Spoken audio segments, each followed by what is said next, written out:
Ketika rudal-rudal Israel menghantam Gaza, sebuah suara berbeda bergema di panggung dunia. Suara yang datang bukan dari medan perang, melainkan dari podium diplomasi. Satu sisi berbicara dengan dentuman bom, sisi lain dengan mikrofon PBB. Pertanyaannya, akankah dunia menuju kedamaian atau menuju perang yang lebih dalam?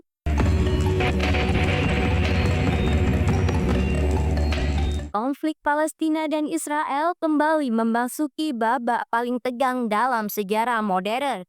Di satu sisi, Perdana Menteri Israel Benyamin Netanyahu memastikan serangan besar berikutnya ke Gaza akan segera dimulai, meski gelombang kecaman dunia terus meningkat. Sementara itu, dari belahan bumi lain, Perdana Menteri Australia yakni Anthony Albanese justru mengumumkan niat negaranya untuk mengakui Palestina sebagai negara berdaulat dalam sidang Majelis Umum PBB September mendatang. Dua narasi yang bertolak belakang, satu tentang kehancuran, satu tentang pengakuan. Namun keduanya berbicara tentang hal yang sama, yakni masa depan Palestina. Israel dan bayang-bayang serangan besar. Netanyahu berdiri di tengah tekanan internasional. Namun dengan nada tegas ia mengumumkan operasi besar berikutnya ke Gaza adalah keniscayaan. Tujuannya jelas, tegasnya menghancurkan Hamas dan membebaskan sandera. Pernyataan itu keluar hanya 2 hari setelah Kabinet Keamanan Israel menyetujui rencana merebut kota Gaza. Saat memberi lampu hijau, militer Israel langsung meningkatkan intensitas serangan udara. Di Sabra, sebuah roket menghantam toko roti lapis, menewaskan 5 orang tak berdosa.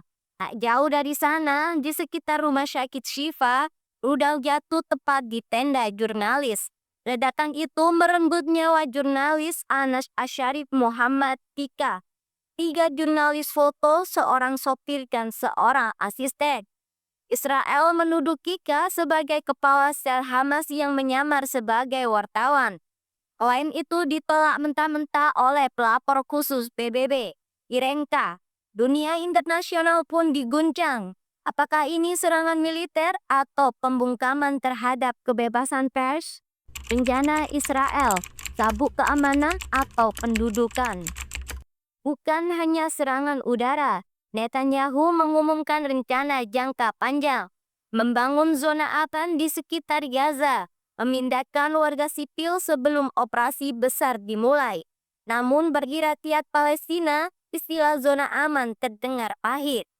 Pengalaman sebelumnya membuktikan bahkan wilayah yang dijanjikan aman pun tetap jadi sasaran rudal. Sejumlah pejabat militer Israel sendiri menentang ide pendudukan penuh Gaza. Mereka memperingatkan resiko perang gerilya tak berkesudahan, ancaman terhadap nyawa sandera dan perang panjang yang bisa menguras kekuatan Israel. Tapi Netanyahu menegaskan, tujuan kami bukan menduduki Gaza.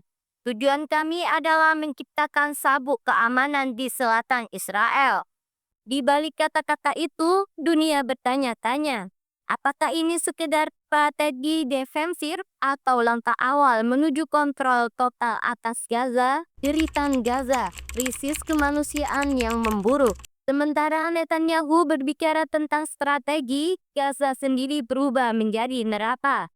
Lebih dari 1 juta orang yang sebelumnya tinggal di wilayah padat itu kini menghadapi kelaparan akur. Bantuan internasional dituding dibatasi Israel.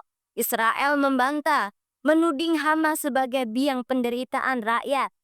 Di New York, perwakilan Amerika Serikat dengan tegas membela Israel. Washington menegaskan mereka mendukung kebutuhan kemanusiaan, tapi tetap menganggap membebaskan sandera dan menghancurkan Hamas sebagai prioritas utama. Namun dunia tak lagi sepenuhnya diam.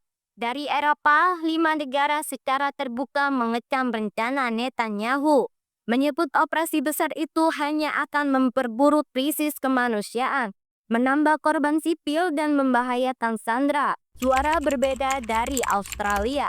Di saat Gaza dihantam bom, suara lain datang dari belahan bumi selatan. Perdana Menteri Australia, Anthony Albanese, dalam pidato bersejarah pada 11 Agustus 2025, menyatakan pada sidang Majelis Umum PBB ke-80, Australia akan mengakui Palestina sebagai negara berdaulat. Bukan sekedar janji kosong, pengakuan ini disertai syarat. Tidak ada peran Hamas dalam pemerintahan. Gaza harus didemilitarisasi dan pemilu harus digelar. Dengan kata lain, Australia membuka jalan tapi meminta jaminan stabilitas. Pidato itu bukan hanya respon moral. Di dalam negeri, Albanese menghadapi desakan besar dari kabinetnya dan kelompok sipil agar Australia tak lagi menjadi penonton dalam tragedi Gaza. Tekanan itulah yang akhirnya memaksa Australia melangkah berani, sekaligus menantang narasi yang didorong Netanyahu. Diplomasi vs militerisme. Langkah Australia segera disambut banyak pihak sebagai titik balik.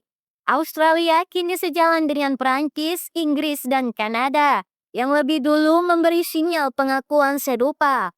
Perlahan terbentuk blok negara-negara barat yang mulai berani menentang Israel, bukan dengan senjata, tetapi dengan pengakuan politik terhadap Palestina.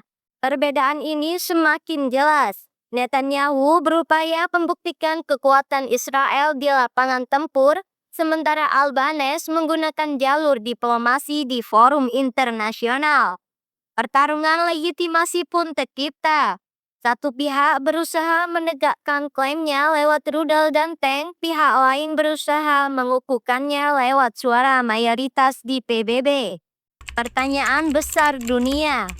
Kini dunia dihadapkan pada pertanyaan besar. 1. Apakah pengakuan Palestina oleh semakin banyak negara akan mengubah peta konflik? 2. Ataukah serangan Israel justru akan menggelamkan harapan di dalam darah dan puing? 3. Apakah dua negara benar-benar solusi terbaik? Atau hanya slogan diplomasi yang tak pernah terwujud?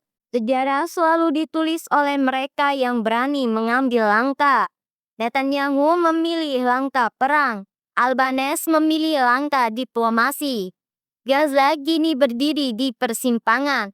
Apakah akan menjadi simbol kehancuran yang tak berkesudahan atau titik awal lahirnya sebuah negara yang diakui dunia? Namun satu hal yang pasti, apa yang diputuskan dalam beberapa bulan ke depan akan mengguncang Timur Tengah, menentukan nasib jutaan rakyat Palestina yang mungkin mengubah arah sejarah dunia.